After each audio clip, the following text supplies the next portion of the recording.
This is a Kahan TV sports break. The Washington Wizards gave the Celtics a run for their money in Game 2 in Boston, but Isaiah Thomas was the Isaiah Thomas of old and took over the game late. 53 points.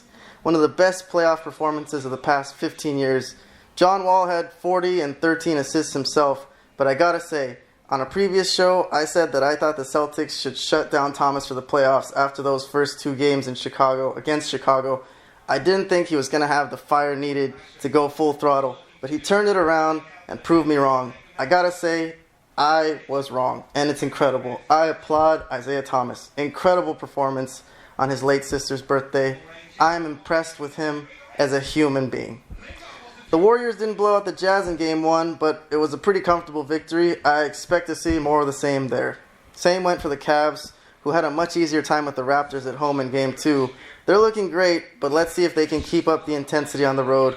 I gotta say, I think 2 first-round sweeps would do wonders for this team going into the conference finals and the finals, especially if the Wizards could push the Celtics to Game 6 or 7.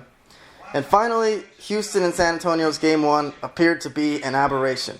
Houston wasn't that good, and the Spurs weren't that bad. Kawhi stifled Harden in Game 2, and the Rockets just weren't as hot. The Spurs showed more aggression getting to the hoop, and now the series is tied. Really interested to see how things will go when they go back to Houston. I'm wavering back and forth in this series. I thought the Rockets were definitely going to win after Game 1. Now I'm not so sure. I could definitely see the Spurs taking one in Houston. I guess I'm going to make my prediction.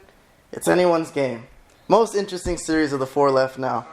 But that is all for this edition of Sports Break. Let's all have a good day, eh?